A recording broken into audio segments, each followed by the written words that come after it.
So I got the Ducati on the road, licensed, insured, the whole 9 yards, and I've taken it out on a couple test drives, but I have a decent oil leak from the main shaft seal behind the sprocket here.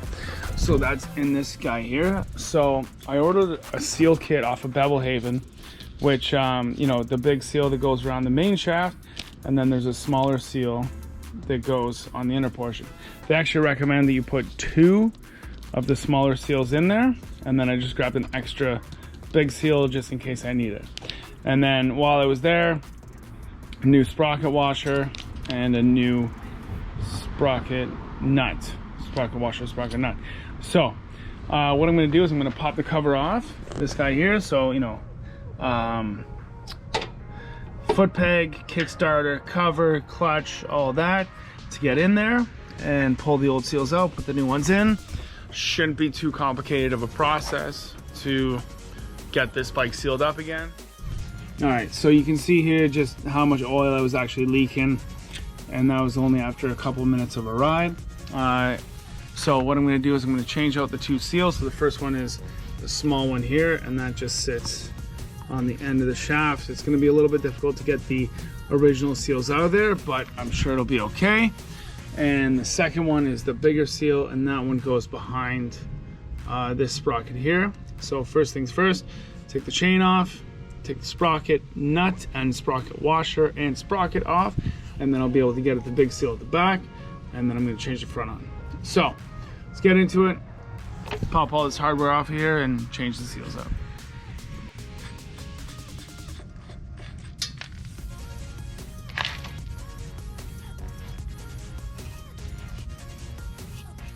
All right, so here it is without the sprocket on there, just popped it off.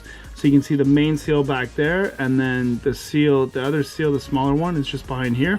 There's a circlip that I'm gonna have to remove to get the clip out of there, to get the seal out of there. Now, one thing I wanna mention is the spacers that are inside of this shaft in the middle here that control the clutch on the other side of the engine. Just be really careful that you don't lose any of those. I heard one of these drop on the ground there, and I had to spend half an hour searching for it. All right, so I got a couple screws screwed into the seal there. Now I'm gonna put a pair of pliers onto the end and just try and pull them out. All right, oh, finally, I think that's the last tiny piece of that seal there. It was done for. Definitely the one that was leaking. But you know, I'm gonna change. I already got the outside one in. That one there I've already changed, the one that's around the shifter there. So now, so now right in there, so I got the little seal. I'm gonna pop that guy in. Big seal, pop that guy. Now what they suggest is to clean behind this seal, or this spacer here. Put a little silicone there, because it kind of does a better job sealing. And I used the screws to pull out that old seal there. I got real lucky that I didn't penetrate the bearing behind it. So if you are gonna do that, go real slow, because I got lucky on that one. I just put a tiny little mark on it. I'm not sure. And one thing I realized here is I've been putting the nut for the sprocket in backwards this whole time. So the nut has a chamfer on it right there, which I've always been installing in this direction. But the chamfer is supposed to face towards the sprocket, and the washer even has a concave shape to it also. So maybe that's common knowledge, but it's definitely gonna make this nut a hell of a lot easier to tighten with the special tool. Now this, I don't know if this is a homemade one or an official one, but I've had this one. It was my dad's, so, and I don't even know, I think he got a machinist to make it at one point. So I'm gonna get to it and get the spacer and the sprocket back on, and then move on to the chain.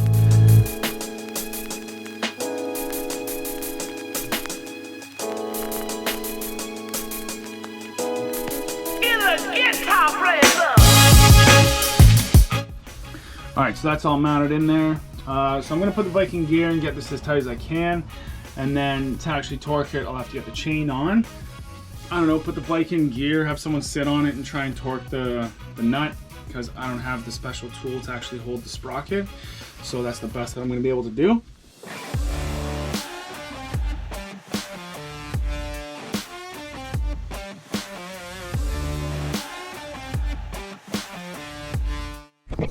All right, so to actually torque the front sprocket there, I'm gonna take a strap, put it around the wheel and kind of hook it to the frame down there, and that'll lock the whole drivetrain in place, and I'll be able to tighten the sprocket.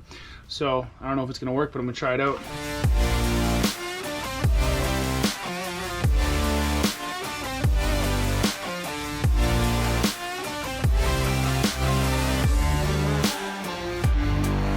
All right, so I think that's gonna hold pretty good. It's hooked onto the frame right there, and then just ratchet strapped around the wheel.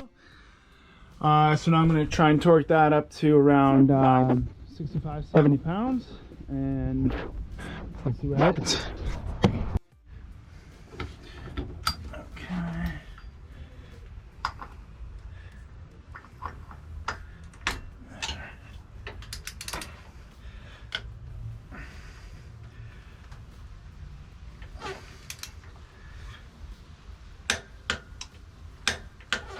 Okay.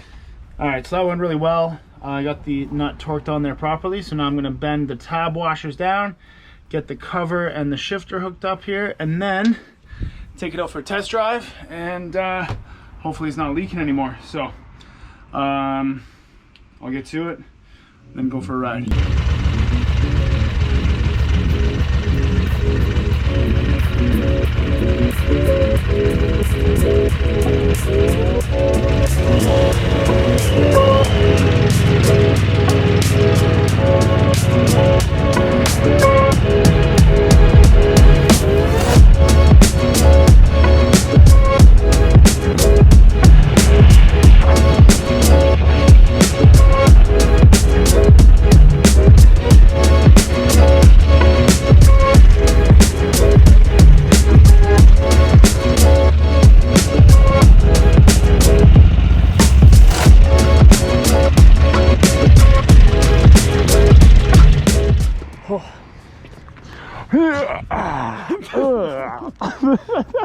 So we'd been riding for about 45 minutes here and decided to pull over, take a break, grab some sunglasses, and this is where my problems with the Ducati really started.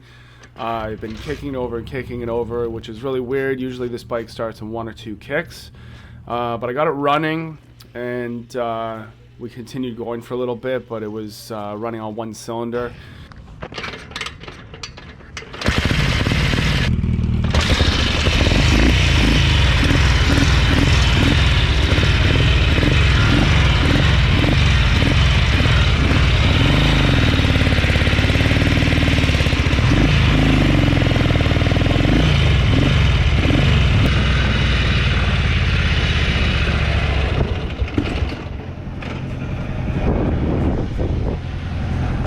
So we pulled over into a parking lot, and I figured it was an electrical issue because generally 90% of the issues that I've had with this bike are electrical.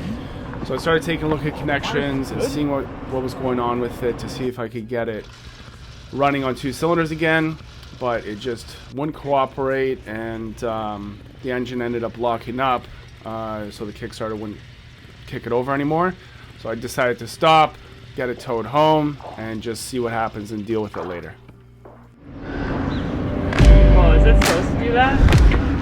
Have fire coming out of it? No. Definitely not.